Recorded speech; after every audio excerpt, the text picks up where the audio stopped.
Gotta give it. Forget about it. And yo, at the speed of sound, the world-renowned wax compound. So gather round and witness something that is rarely found. The Database Building Blocks seminar series is filmed in front of a live studio audience. This program is made possible by Google. Listen at your own risk, too grungy and wrong. This is a big deal, right? So let's get started. The reason why it's a big deal is because Paul is the only speaker we've had these database seminars. This is his third talk. And not only this is his third talk, the first time he came in person, it's like 2016, 2017. Yeah. And he sometimes listens to us, and then he didn't listen to us and came back, told us how he did. It was a mistake. He should have listened to us. So this is his latest talk about hopefully saying why he listened to us. And they have a new system with InfluxDB that's super exciting. And Paul is ready to share for it. So again, as always, if you have any questions for Paul, please feel free to interrupt him at any time. That way he's talking to an audience and not to himself. And feel free to do this anytime. Paul, again, third time, thank you for being here. The floor is yours. Thank you for having me. I can address the listening to you bit later and whether or not it's wise. I can give you my reports from the field, lessons from the battleground. Mmap is a bad idea. That was my main one. May or may not be, but that still outperforms a lot of stuff on our new version. So all right, keep going. Okay, so thank you for having me. So this talk is about building InfluxDB 3.0 with the FDAP stack, FDAP being Flight, DataFusion, Arrow, and Parquet. I'm Paul Dix. I'm the founder and CTO of Influx Data, which is the company behind InfluxDB. So InfluxDB, for those who don't know, is a time series database basically for metrics and events. So when you think about that, screens like this is a dashboard for one of our production clusters of 3.0 where you can see a bunch of time series data. Everybody's favorite time series recently, NVIDIA's stock price. Why are we building databases? Let's just go do AI stuff. Come on, Andy, let's do it. Time series use cases. So server and network monitoring, obviously, application performance monitoring, custom metrics. Sensor data is a very big one, right? Factories, power, mining, water and waste, rockets, agriculture, satellites, vehicles. Any machine you can think of that runs out there in the world outputs sensor data, and generally you want to monitor on that or report on that as a time series. And structured event data of all kinds, you can basically produce time series from that, which leads us to tracing, perhaps, maybe logs. You can pull time series data out of those things. So I think there are two ways to think about time series databases. The first, which is usually what people think about when you mention a time series database, which is storing computed or sampled values along with some metadata, right? So basically CPU measurements, average response time to an API, or those different things. But the other way to think about it is essentially time series as a way to analyze data. So you can compute time series data on the fly from any sort of raw data that has a timestamp on it. Events, like I said, logs, you can pull up time series from it. But when you think about a time series and you have one to work with, generally it's something like this, right? You have a collection of time value pairs in time order, and you have a set of metadata that describes, this collection of data, right? And the metadata could be a sensor ID, a host name, building, region, customer, whatever. It's anything you can think of that would basically describe a single set of observations over time. So the trick about building a time series database generally is this. The data arrives like this, timestamp T1, T2. Each one is new data arriving with different timestamps. And then the columns, the colored boxes, are basically different individual time series. So the data arrives like this, but you want to query the data like this. And optimizing this is basically the entire game. How do you make that fast? How do you make it efficient? And how do you do it with fewer CPUs, less RAM, and less hard drive space? So InfluxDB has a couple of things around it that are important for our users in our use cases. Schema on write is a big one, so they don't have to define their schema ahead of time. They can just write data into the database. High volume, denormalized ingest. most of the value in the data that people send to InfluxDB is actually in the recent data. That's data within the last 24 hours, right? Because they're building real-time monitoring alerting systems where they're alerting on very recent things, or they're building like dashboards for humans to look at, which is, again, all focused on very recent stuff. Because of the use cases, there's performance sensitivity around the query workload, right? People don't want to wait seconds or even hundreds of milliseconds in many cases for the results to come back. They want it to be, from a user perspective, they want it to look instantaneous. And then from a systems perspective in the background, they want to be running a bunch of monitoring queries and they want that to be fast. And in our case, which I think is kind of like weird in the database community, which is like most people who use InfluxDB actually use the automatic data eviction capabilities of it, right? So they'll keep data around for whether it's 7 days, 30 days, 6 months, or a year or 2 years. Eventually they want to evict the data and they want the database to just do that for them quickly and efficiently.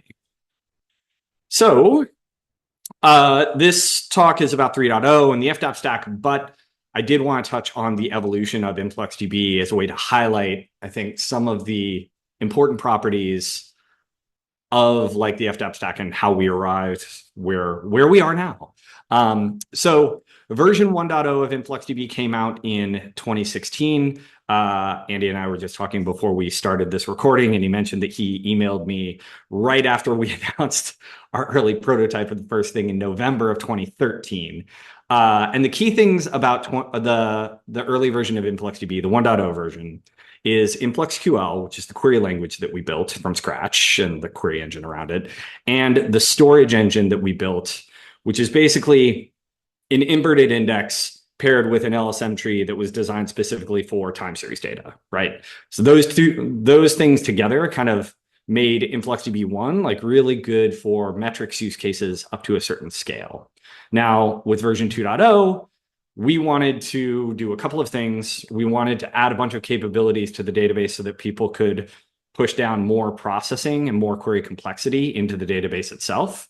So we created our own query language and scripting engine called Flux, which is a multi-year difficult thing that I could tell you about on another talk. And we also embarked on an effort to create a multi-tenant cloud offering that was usage-based, which I could also create a whole other talk on multi-tenant databases in the cloud, which totally suck. But all of this led to 3.0.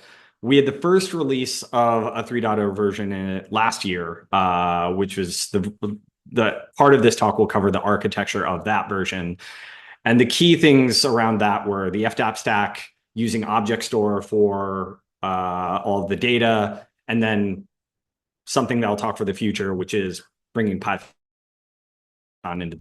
Before I get to that, let me just show InfluxQL so you get a sense for what we were dealing with and what drove us to the FDAP stack. So this is what the query language looks like. As you can see, it looks kind of familiar. It looks like it might be SQL, but it's actually not SQL in meaningful ways. Like one, this kind of query would be very difficult to express in SQL, but also if you're a SQL person, seeing this probably hurts you because it doesn't look like regular SQL. But basically you're getting the, average response time for the last hour in 10-second intervals, filling the gaps for both the CPU and the disk measurements. Flux, our query language and scripting engine, was very, very different. So we wanted basically like a functional style language. This is what one query might look like. I wanted to show another more complex example of Flux where we can show like importing functionality from a different from an external library. So we had things in Flux where you could like connect to third-party data sources, connect to APIs, send data out to other places, basically create all sorts of complex logic that was executed inside the database itself. All of this, version 1, version 2, was written in Go. So we basically, we started version, the initial parts of InfluxDB in 2013. Just for reference, Go hit 1.0 in March of 2012. So basically, these early versions of InfluxDB kind of like grew up with the Go community, and we created a lot of libraries along the way. There weren't like libraries where we could just like pick up and use off the shelf, right? And there were a lot of people creating stuff around the same time. So after we released 2.0, there were a number of needs that we realized that we needed to hit that people have been asking us for a while. And we just like in 2.0, we didn't focus on those things, right? In 2.0, we focused on this like cloud database and the new language, but we didn't focus on like the core underlying database technology. We essentially like just pulled over the exact same database technology that we had built for 1.0 into 2.0. So the things that we needed were infinite cardinality for time series data. People wanted, they wanted cheap historical storage. As Andy mentioned, 1.0 and 2.0 used locally attached disks. We told everybody to use SSDs, and they were memory mapped files, which meant it was actually really, really fast for a number of things. But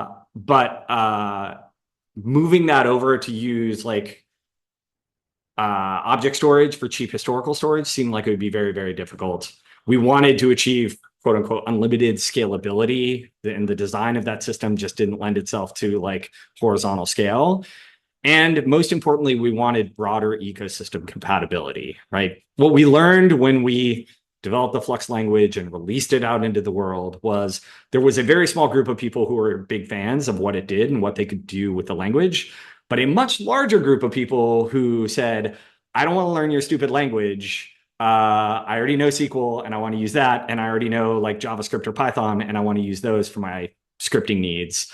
So we took this feedback to heart and we thought, okay, we want to bring in a SQL engine so that you can actually execute SQL against the time series data, right? Because the other thing is like we had InfluxQL and people loved and still do love InfluxQL for doing a number of things, but it's our own custom like query engine, and there's tons of capabilities that it just doesn't have that a mature SQL engine has, like joins and like window functions and partitioning and like all this crazy stuff, right? So while InfluxQL was good for, really easy time series queries, when people wanted to do much more complicated things, there was just no escape hatch. And what we wanted for the next version of InfluxDB was to give them SQL as an additional option and basically like a fully capable engine. So enter into 2020.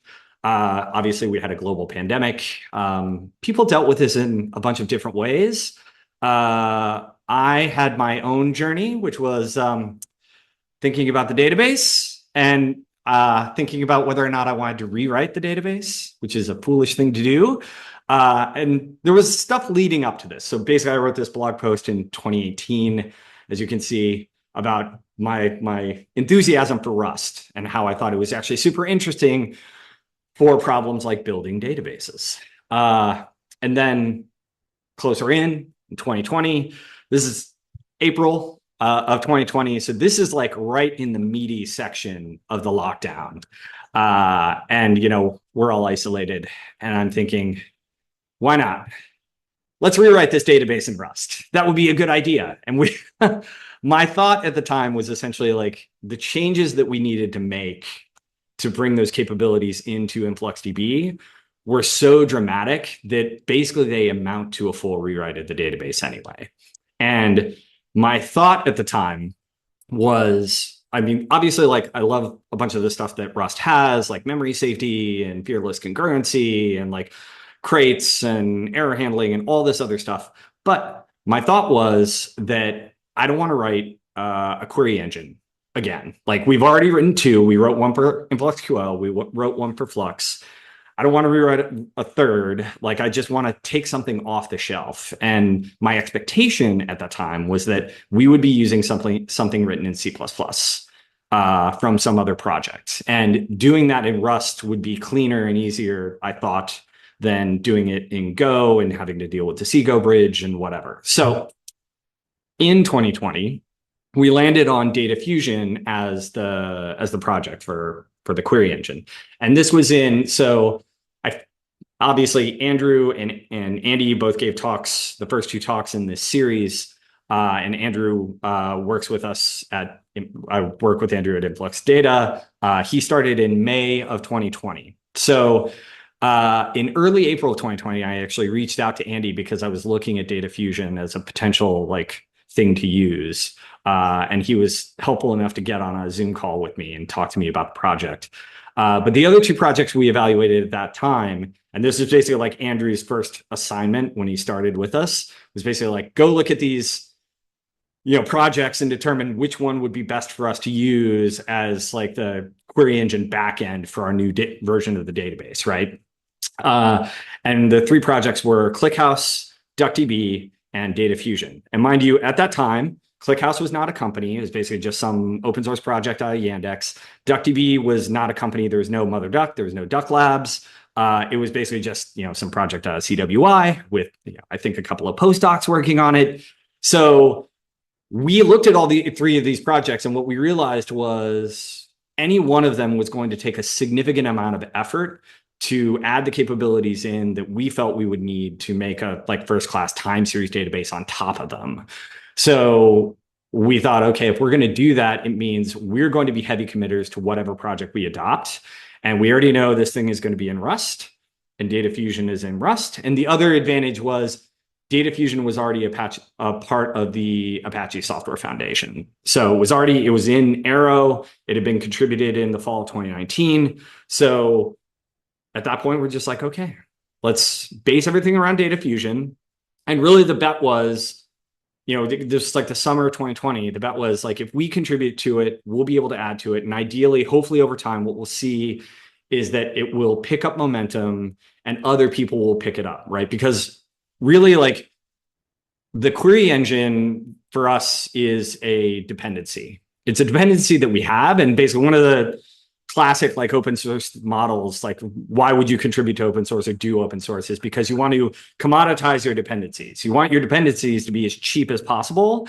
And with this, we figured, well, it's in Apache, it's free. And ideally, other people will contribute to it, adding functionality, performance, and basically battle hardening it. And we will hopefully benefit from that. I mean, obviously, we're contributing back.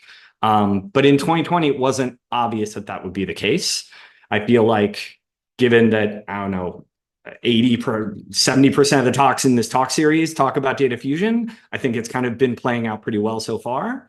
So this is the architecture of the 3.0 database. The distributed version of the database. So I'm actually going to be talking about two different architectures for the database. This is the one I'll talk about first and foremost, and then later I'll talk about a single server one. So it's broken up into a collection of different services. This is probably a familiar architecture to people who've been paying attention to databases for a while. We have an ingestion tier. We have a catalog as a service. We have object storage, obviously. We have a compaction tier that will rewrite data and write indexes and stuff. And then we have a querier tier. So we'll talk about each of these different pieces and how we use the FDAP stack in all of these. So query processing in InfluxDB 3.0. So one of the interesting things is we actually have a number of different front ends that we have for doing query processing, right? So we have the SQL front end, which is obviously the DataFusion included one, but we also have on the far left, you can see the storage gRPC front end, right? So basically our version 2 cloud platform has this gRPC API to communicate to the storage engine. And we had to implement that for the version 3 backend so that it could be plugged into that cloud system. We also wanted to create InfluxQL as a front end. We didn't start out this way in 2020, but that's where we arrived. And I'll talk a little bit more about that. And then the other is the reorg front end, which is really just compaction and persistence, which I'll talk about that. So we do planning, execution. All of this is DataFusion. It outputs record batches, and we send that either to gRPC out, Arrow flight, or Parquet writer to object storage. So we use a lot of different extensions within DataFusion in InfluxDB 3.0, and we'll talk about some of these, right? So we use, table providers, we use different front ends, We use different logical plans, execution plans, streaming extensions. So let's dig into some of these. So the ingester, its job Paul, essentially is to, yeah. What do the check marks mean in the last figure? Basically, these are all points where we use like extensions in DataFusion. We hook into the DataFusion API to create custom extensions. Got it. Okay, thanks. Mm-hmm. So the ingester takes in line protocol that you see on the left. It buffers it in memory in arrow format, that's in arrow compatible format. And the point of this is to, we can't write the data as it's coming in straight into object store. We have to buffer all this data up in memory, but we also have to have it be queryable. And then periodically it writes this data as Parquet files into object storage. So where we use DataFusion here, one place we use DataFusion is we use it to sort and deduplicate the data before we write it as Parquet files. So when people are writing data into InfluxDB, every individual row is basically identified by the tag set, which is like metadata that describes the set of like measurements, and the timestamp, right? So you have the tag set and the timestamp, and the whole thing is designed so that they can write the exact same data. If there's some sort of failure in the middle, they can post the exact same data again, and they won't get duplicates, right? We'll deduplicate the data so they're not getting dupes of everything. So we do this on persist. So basically we do a scan, sort, dedupe, and then we write it as Parquet files. And that's one of the important things is we do this sort, and we keep track of the sort within the catalog, right? So in the previous like bigger architecture slide, you can see there's this like catalog service. So when we do the write into object storage, after that, we update the catalog and we say, hey, we wrote this file for this table and it has this sort order, and we keep a couple of other bits of information like the min and the max time in the catalog so we can use that later when we're doing query planning. So one of the other places we use DataFusion in the ingester specifically is using the pruning predicate for query processing, right? So I mentioned that one of the purposes of the ingester is to basically buffer data in memory so that it's queryable before it gets persisted to Parquet files in object store. So the query tier can ask the ingester like, hey, I have this query, give me data for this table. And we use the pruning predicates within DataFusion to like prune partitions of data out from the ingester so that we only send the relevant partitions of data back to the querier. Right, so we look at the min and max time, we look at the stats, and send the relevant stuff back. So the dedupe, so the compactor piece. So the goal of the compactor, I guess one of the things I didn't mention on the ingester is as data is ingested in, we actually create two copies of it. Basically because we want the ingestion tier to be like disconnected from each other. We don't want them to have to coordinate or anything like that.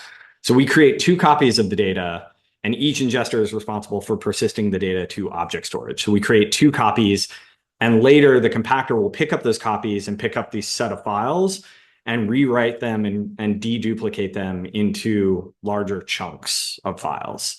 So the compactor does this. So it merges everything and deduplicates and writes it. So we have a DataFusion plan that does this like job, and we use the Parquet writer to write it all out to object storage.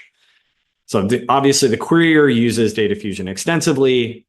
We use Flight SQL for the queries to come in. It does query planning. It immediately sends a request over to the ingestion tier to say like, hey, send me the data for this query for this table. And it asks the catalog service for the relevant partitions for this table based on the query, based on the timestamps. Timestamps are the only pieces that get used to filter data before things arrive into the actual like DataFusion planning section.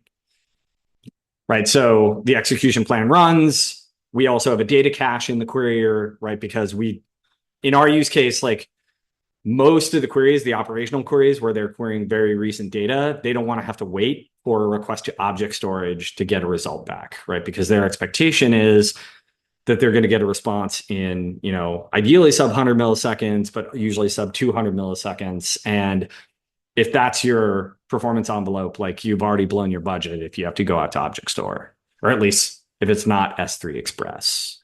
Where do you use the knowledge that it's a time series database in the optimization in that flow that we currently see here? What's that? Because you're a time series database, you have certain optimization that you can do, right? Yeah, so all of the data is basically ordered by time. Basically, like each Parquet file we keep the min and max time of the Parquet file. And we try, what the compactor does, ideally, is it creates Parquet files that are non-overlapping in time, right? So basically, the first thing that we do when a query comes in is we look at the time bounds for the query, and we eliminate all Parquet files from consideration that don't match that time boundary. And then we yield that to DataFusion, and it uses the metadata cache, where the metadata cache is like the statistics for the Parquet file, right? So we keep stats on every single column, like the min-max values, and we let the DataFusion query planner use that to do further pruning if it can.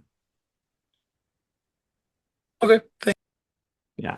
So I imagine a lot of the queries, especially if they come from dashboards, like it'll be the exact same query you're seeing here. Like it's just being polled every, say, minute, for example. Does DataFusion, or do you guys have their own custom like query plan cache that you rely on? So that like you see the exact same string showing up, you need to execute it because you have new data.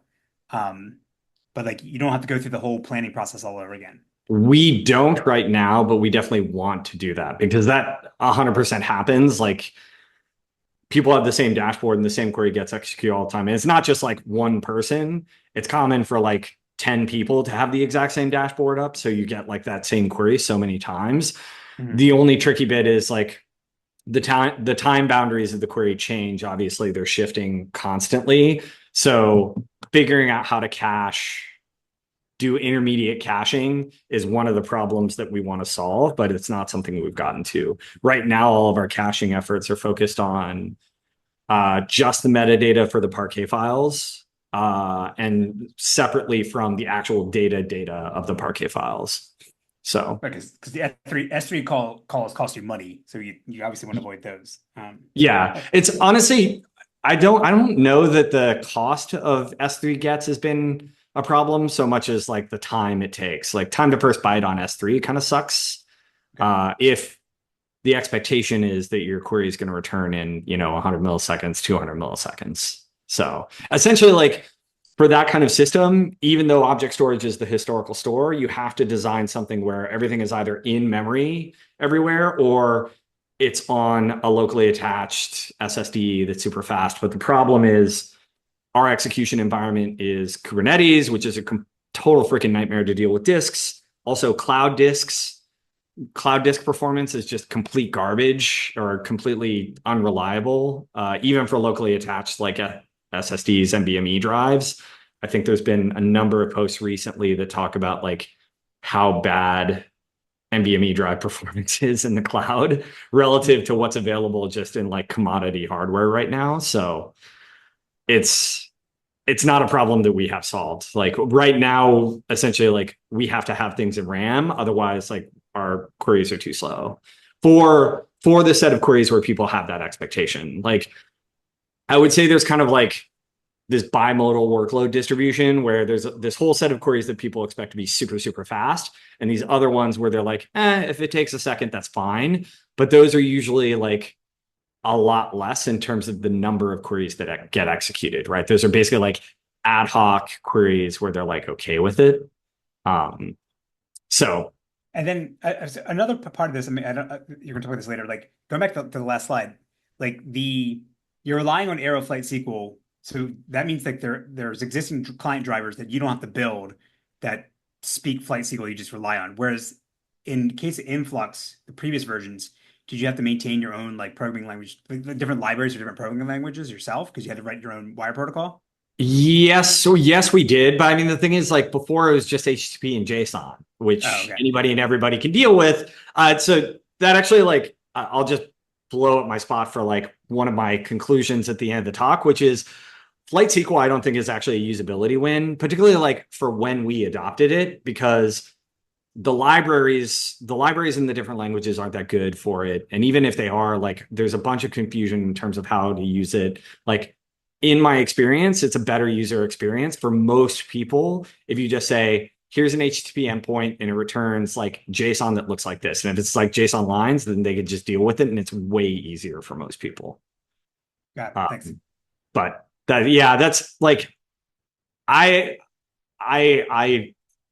a believer in the dream of Flight SQL. I just don't believe that it's been achieved because of the different levels of like implementation across the different languages.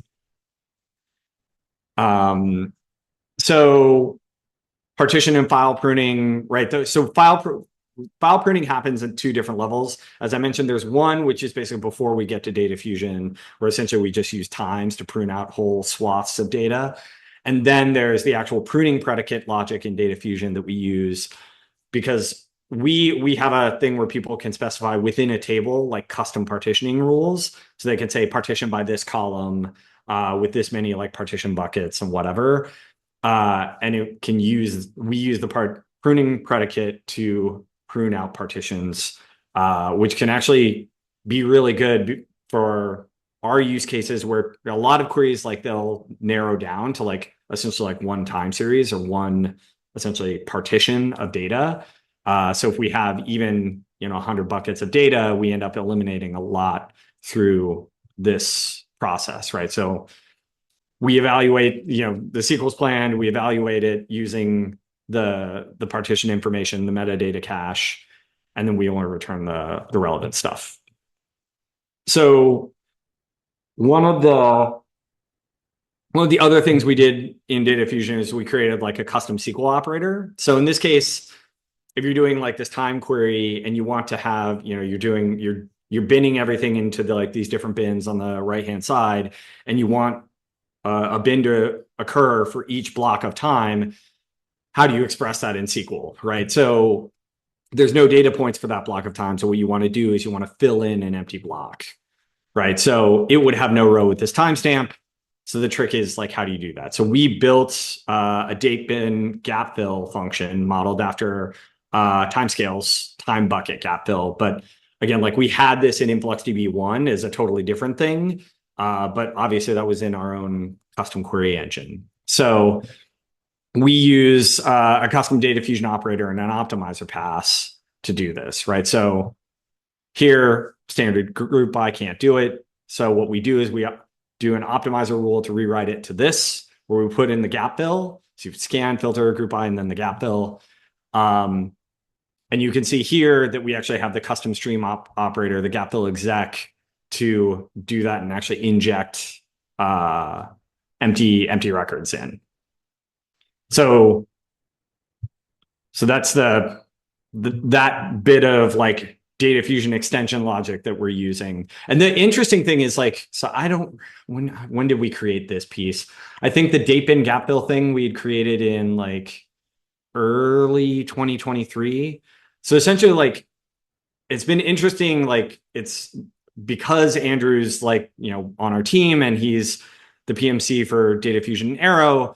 As we've developed the database along the way, we've had these different extension points where we're like, oh, we need to add this piece in. And usually what we've done is, the upstream team that works on in Influx Data that works on, Arrow and DataFusion says like, okay, what would we need as an extension point to be able to hook into the DataFusion part where we can write custom code inside of InfluxDB to do that.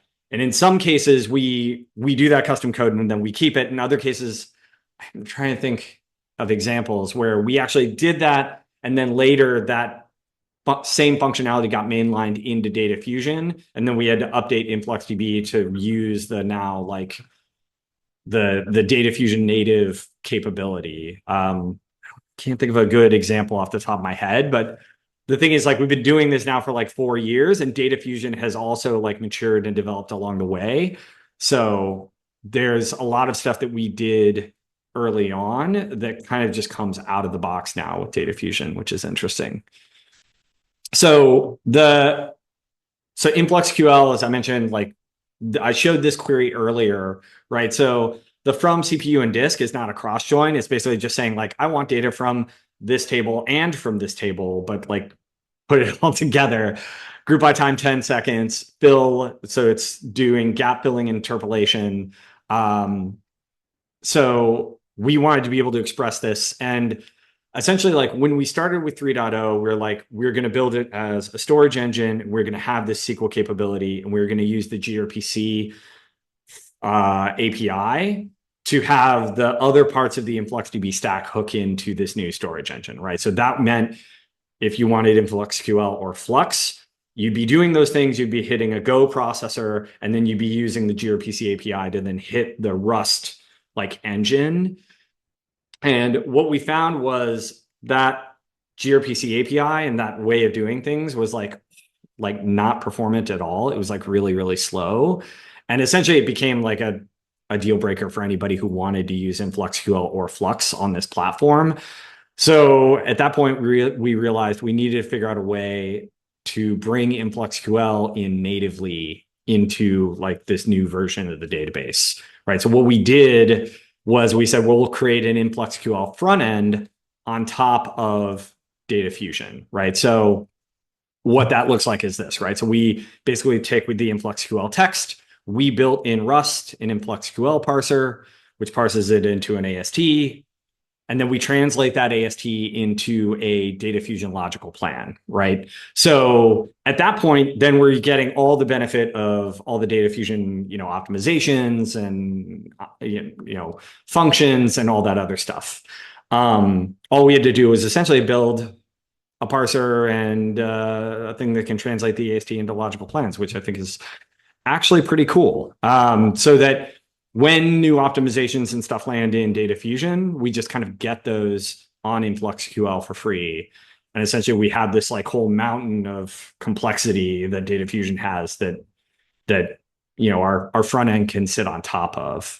Now, unfortunately, we were not able to do a Flux front end for this because, as I mentioned, Flux is like a scripting engine as well. And it's like an interpreted scripting engine and like has all these functions and all this other stuff.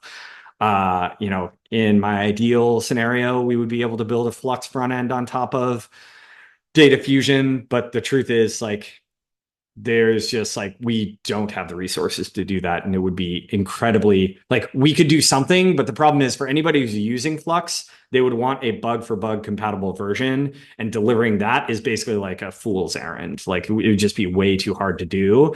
So, and the thing is, like, Flux isn't so great where people are like, oh, banging down our door to be like, I want to use Flux to work with the database. Which I have a couple of thoughts on that later. Can you share like publicly percentage-wise of the customers that like are using FluxQL versus Flux versus whatever you're calling the new version of SQL here? You guys? So I mean, the thing is, like, we don't yet have an open source version of 3.0. So the people using SQL are essentially only our commercial customers on version 3, which, we released the first versions last year. So, the bulk of our customer base is on version 1 and version 2. Amazon launched in March, like a hosted version of version 2. And they say version 2 supports both InfluxQL and Flux. And it sounds like what they've seen from, the people who've talked to them that wanted them to run that service is they use InfluxQL for a lot of their basic query needs, but they use Flux because of tasks. So tasks is a feature in version 2 of InfluxDB open source and in our cloud platform, where you can essentially like submit a bit of Flux code that the database will run on a schedule inside the database. And they use this for monitoring, alerting, for processing of the data, for sending the data out to third-party systems, a variety of things. And what they found is that people are frequently using it for that, which I find surprising because, again, like we heard from a lot of people that Flux was a barrier to adopting 2.0, but there are a lot of people who did adopt 2.0, and a number of them are using it specifically because of that, which, yeah, is a bit surprising to me. Like there are other ways to do that same thing, but I think people liked the fact that it was fully integrated with the database. So it made it kind of like easier to get running. So there's one like time series specific optimization that I want to talk about that we built. So basically, like, as I mentioned, the compactor outputs data in Parquet files that are non-overlapping in time, and each one is sorted, right? So basically, like, if you wanted to execute this, like, you have to read the first batch from each stream before producing an output if you have like this limit 10, right? But the thing is, if each stream, which is each Parquet file, is in time ordered basis, like reading the first batch from every single Parquet file for all of time, it would be a complete waste of resources, right? So the idea here was to have an optimization that would basically do, we call it progressive eval, where it would evaluate like streams in time order, and it wouldn't read from the stream until it was exhausted the first one, right? So it reads one, then the other, then the other, and actually it reads 2 streams at a time so that we minimize IO stalls.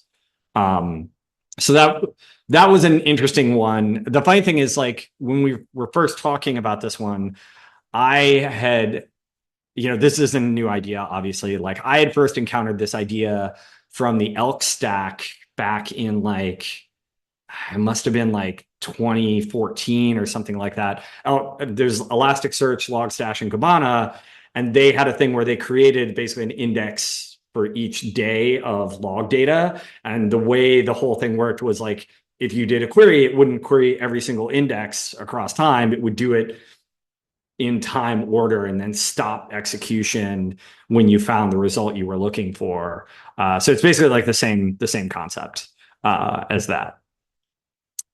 So as I mentioned a couple of times, we released this as a managed service in 2023.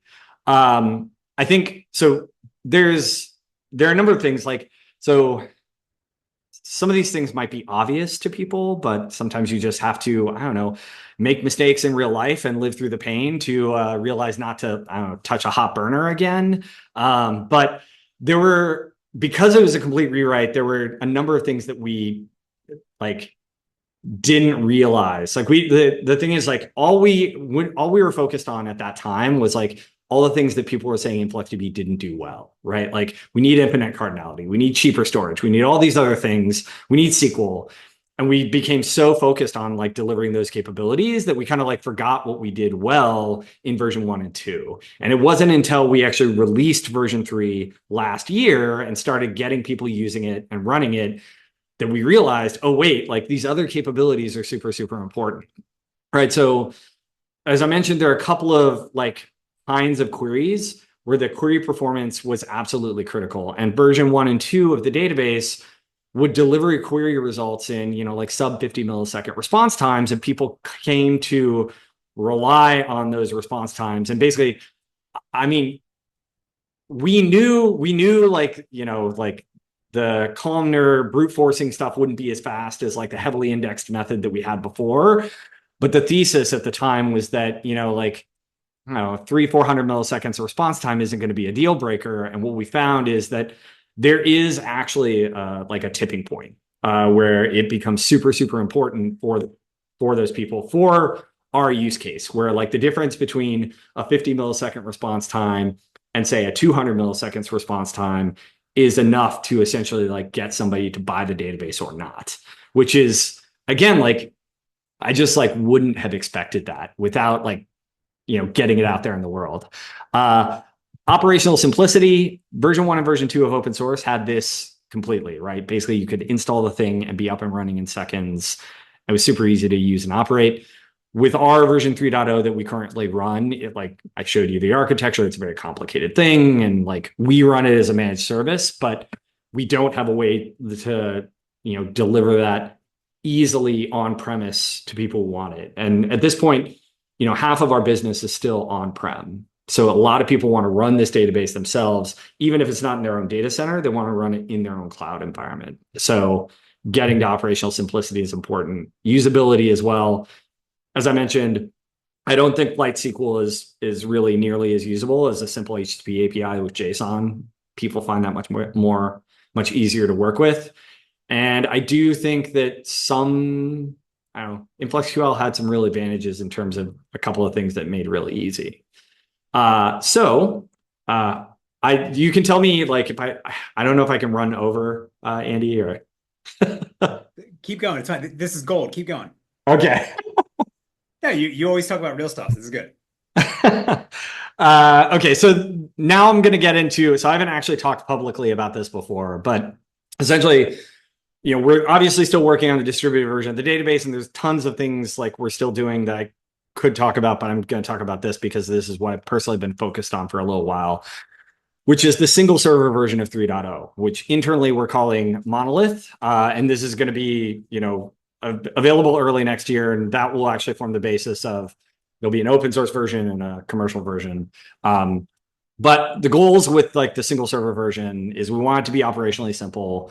So diskless as an option so that you can use only object storage for the whole thing. You don't even have to have a locally attached disk, or use local disk, but with no dependencies whatsoever, right? You don't have to run it as this complicated thing of services and whatever.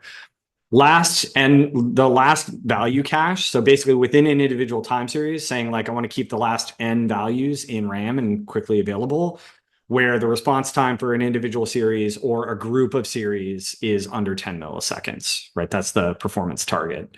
Metadata cache and index. So it's specific to use cases that people have with us, which is like, they want to build a UI where there's like a selector and you select like some piece of metadata, or they're in Grafana and they have a dashboard builder, and they want the selectors to be super, super fast. So metadata cache and index, sub 10 milliseconds response times is another target.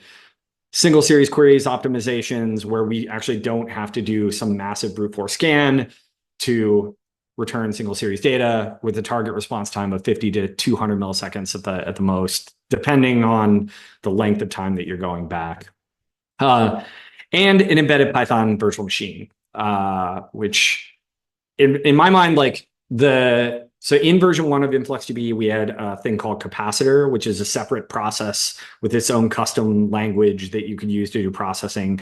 And that project has actually been, even though we had it in maintenance mode for, God, I don't know, like 7 years now or 6 years, it has been surprisingly durable for our customers that use it. We still support customers that use this project, and they use it extensively with version 1 of our database, but it has a custom language.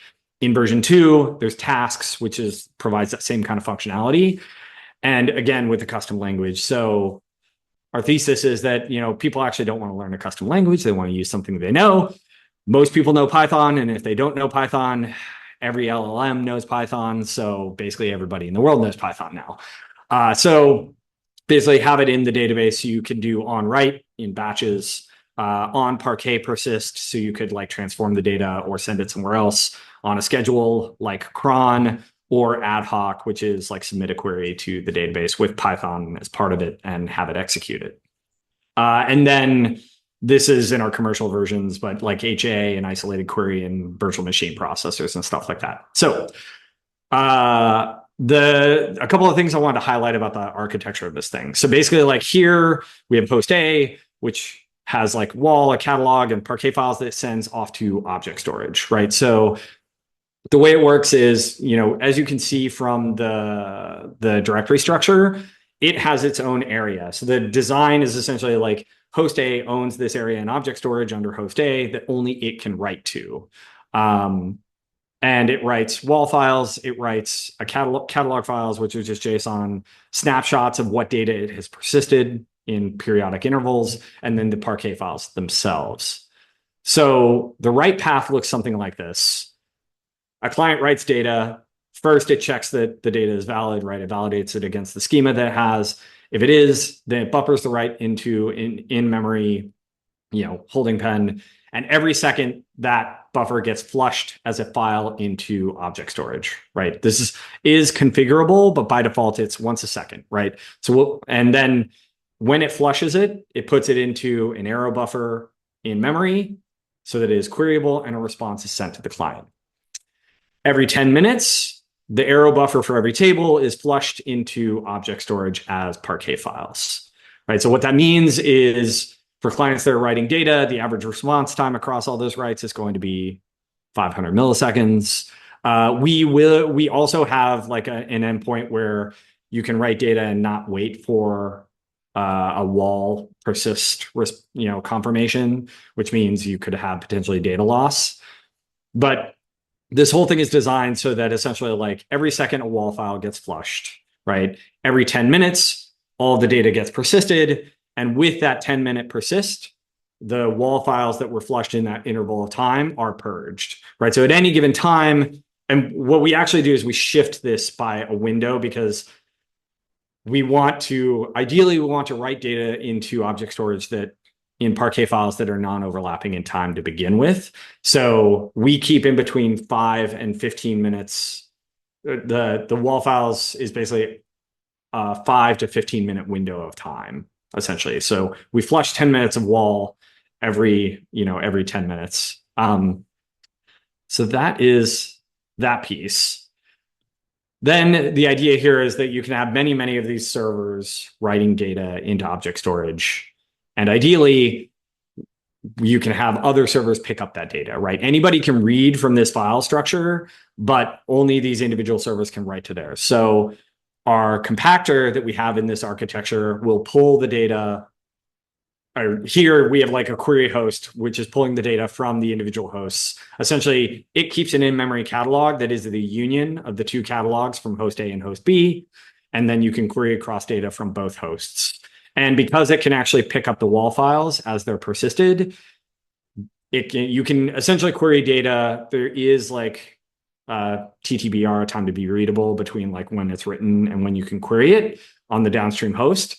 But that's probably around the anywhere from 200 to 600 milliseconds range, which for our use cases I think is mostly okay. So compaction, I want to talk about this really quickly. Essentially, like the way we look at compaction, or the way we look at our data is, we have this time advancing and we're persisting data in these 10-minute blocks. And what we want compaction to do is we want it to combine these blocks into larger blocks. And here I'm just showing like, a factor of 2 combination down the tree. We actually it will be much more aggressive about compacting older time blocks than this, but so you can get a feel for it. And the idea here is that when you're querying back in time, you'll only have to query those individual blocks, right? So the goal here is really like, we want to reorganize the physical layout of the data, right? Because the naive way to do this is to have the Parquet files just land in object storage and you have one Parquet file per 10-minute window of time. And then if you want to run a query against it, if you want to look back for a full day, you're going to process against 144 files. And if you want to do 30 days, it's going to be 30 times 144 and whatever. And eventually, like, it's going to be a lot of files and a lot of data to churn through. So our goal is to reorganize that data in a way so that it's optimized for how we expect people to query the data. And we do this in basically each block of time. We process row level deletes at the same time, and we also write file indexes when we're doing this. So I'll talk about that really quickly. So the idea is you have this host, which is pulling data from these 2 different hosts that are landing data in object storage. It pulls it in. It doesn't actually pull the walls in this case. It only pulls the snapshots because it doesn't care about the walls. It only cares about the Parquet files that are persisted.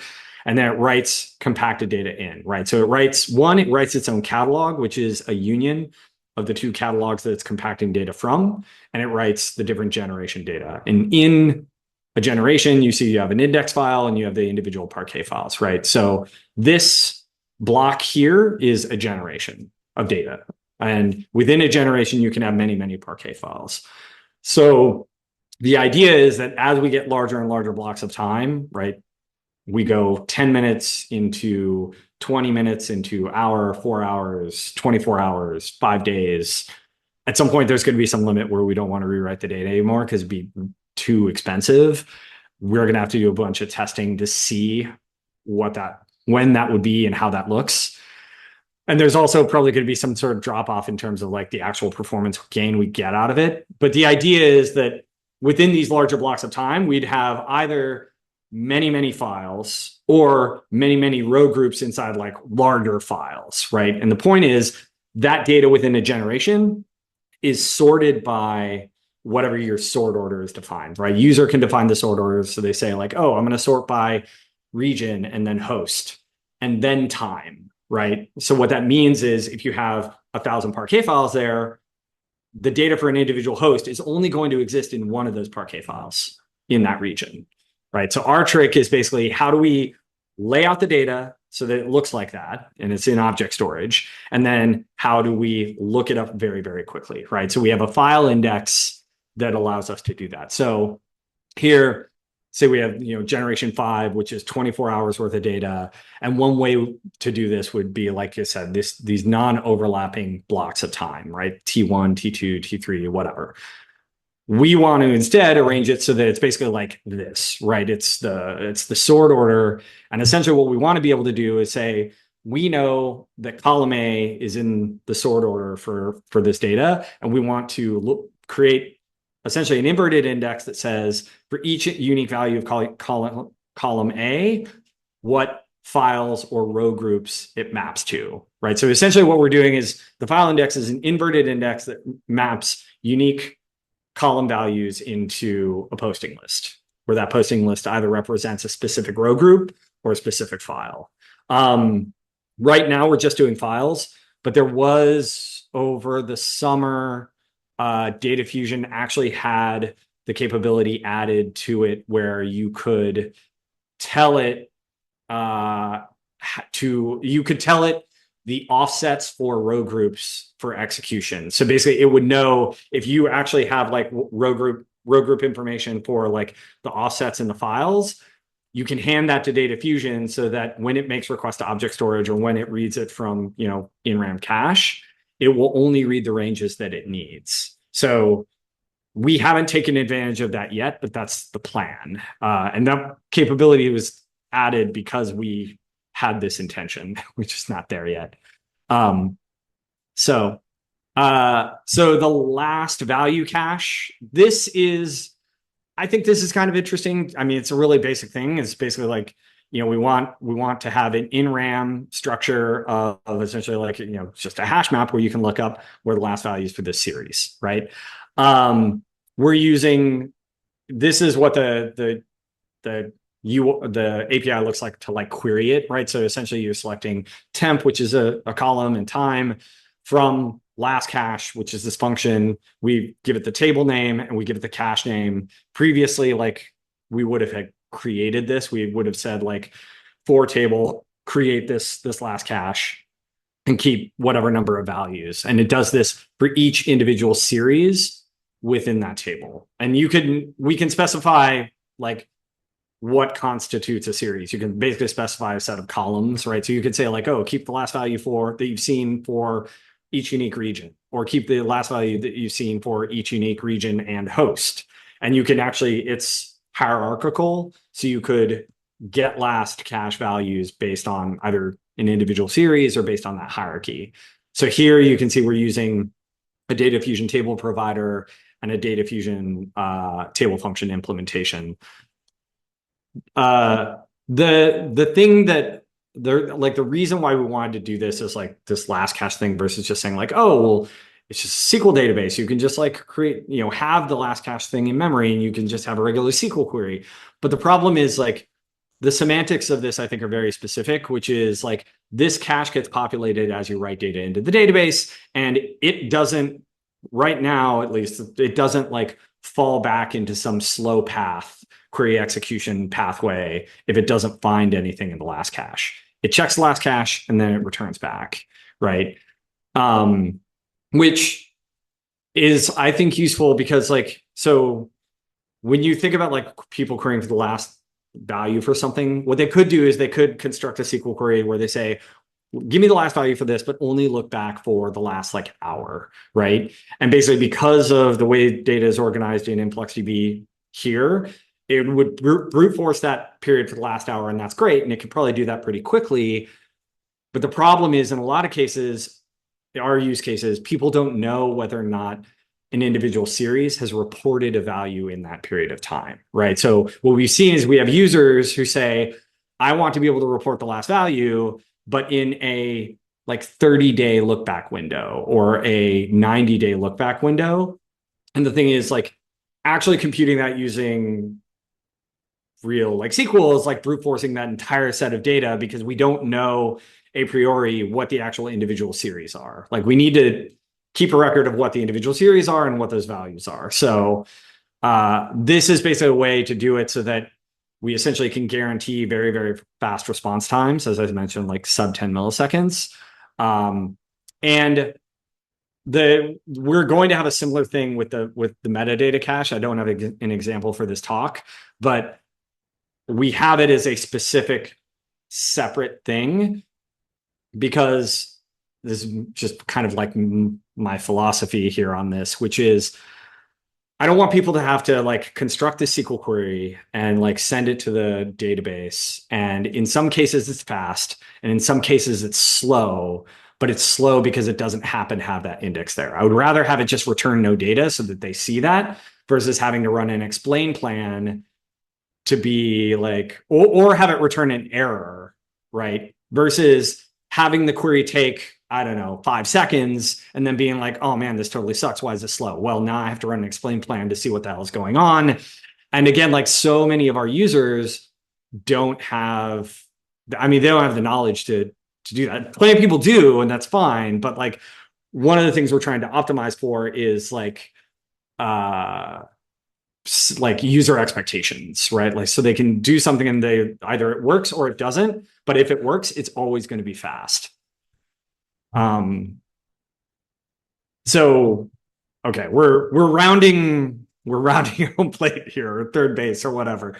So I have I think some things which may be hot takes on the FDAP stack. I don't know. This I already mentioned. Flight, I don't think is actually a win for usability. I think for our users, most of the time, like it's just easier for them if you have an HTTP endpoint that returns like JSON lines. It's like super easy for everybody to work with. The implementations and all the different languages of Flight have varying degrees of user friendliness and capabilities and stuff like that. So we haven't found Flight to be a big win for usability. Now, it is a win for performance, but in our use cases, people generally aren't pulling back millions of records for a query. They're actually like, they want the database to process millions of records, and they want the result to be more like 1,000 records. And you don't need the performance that Flight gives you to serialize 1,000 records of data. Parquet standard, like SQL standard. It's so we use nanosecond timestamps in Parquet, which I still don't think Databricks can actually read. So our Parquet files are not necessarily readable by a variety of third-party systems, which is ultimately one of the reasons why we adopted Parquet, is because we wanted people to be able to just take those files and read them anywhere they want. And we're not using a bunch of crazy Parquet things, but there are just a couple of points where we haven't quite gotten the win that we would have hoped for. I mean, it's improving over time, but it's not there. But I would say for anybody who's using Parquet in their system because they're hoping for a lot of like, you know, interoperability with third-party systems, like you have to really look for the lowest common denominator of Parquet functionality and only support that if that's your goal. Arrow's memory hungry. It's probably obvious, but if you're working on systems where, you know, you can get much more efficient representations and compressed formats and executing against the compressed data directly and all this other stuff like DuckDB and a variety of things too, like they can do optimizations obviously that you can't yet do in Arrow. So Andrew calls DataFusion LLVM, but for databases. I wanted to say that DataFusion is Visual Basic for databases. So I'm dating myself here. Visual Basic is a programming environment that Microsoft created in the 90s to create Windows applications. And there was this absolute explosion of, boring corporate application, like just internal applications that companies built all over the place for Windows, for, small groups of users and stuff like that. But it basically made an entire group of people programmers that never otherwise would have been programmers, right? Because it was easy to create a Windows application that had a database in it with Visual Basic. And my thesis here is that DataFusion is like this, but for databases, right? So, it used to be that you need to, go to the high priests of databases like Andy or Stonebreaker or Peter Vance to like get something created for you. But I do think, Andrew has his goal of like 1,000 projects using DataFusion, and that may already be the case, but I have a complete confidence that that will be the case if it's not already. And there will be much more than that. And there'll basically be this like explosion of database projects and data systems and stuff like that DataFusion will enable, because people can use DataFusion without actually having to understand how do I actually, create the really complex inner machinery of a database. And the thing I think that is really exciting is I believe that DataFusion enables innovation at the edges, right? When we created InfluxDB 1 and then version 2, we created our own languages, we created our own query planner, optimizer, processor, execution engine, blah, blah, blah. And the thing is, like, because we did those things, it meant that we didn't have a SQL engine, right? It meant that we had to make a case for people using InfluxDB, even though it didn't have the, familiar functionality and, decades of database work that came before it. And the nice thing about DataFusion is if you adopt it, you're going to get SQL for free, and you can actually come up with ideas for new language stuff. And you could create that and put that in your project, but still have SQL capabilities and still have this fully functional engine. And for the people who want to try your new language, great, they can. And they have this easy escape hatch to use SQL. And I think it's also the same at the persistence layer. I think, right now, Parquet is obviously the file format that's being, adopted broadly in OLAP systems. But obviously, like, I think there's room for innovation for specific workloads and specific use cases for different file formats. And the thing is, like, you could do that and have a custom table provider for that file format, but still have, the DataFusion table providers for Parquet, JSON, CSV, whatever. And you just kind of get that out of the box, which I think is really great. So this is my closing thoughts on basically finding an edge in databases. If you're addicted to pain and you're a masochist and you want to create a database of some kind, I would say consider the workload and use cases, right? It's really, really hard to create a general purpose database that does anything interesting for people, whereas it's much easier if you think about very specific things for the problem you're trying to tackle, right? How does the data arrive? How will it be queried? And the difference is usually the way it's queried is different than the way it arrives. And that becomes an opportunity for you to do interesting things. And basically, really, how can you provide one or more of, performance win for a specific workload where people think it's important enough to pay for and adopt a new system, a reduction in cost that is significant, operational simplicity, right? At this point, most of the time when people look at operational simplicity, that's enabled through like, oh, we have it as a cloud service, right? But a lot of people don't want to adopt a cloud service. They actually want to run the software themselves. So I think there's interesting opportunities for databases that people run themselves that are targeted at operational simplicity. And then really, I think the biggest thing is an increase in developer productivity. Can people build an application for whatever this use case is in less time, with less configuration, with less headache, faster with your solution than they can with others? And these are all things that we're thinking about at Influx as we're trying to build these new versions of 3.0 and continue to improve the existing version of 3.0 that we have. So ultimately, I think the bar is incredibly high for all of these things. You need to have significant improvement to justify getting people to use your solution. So that is all I have.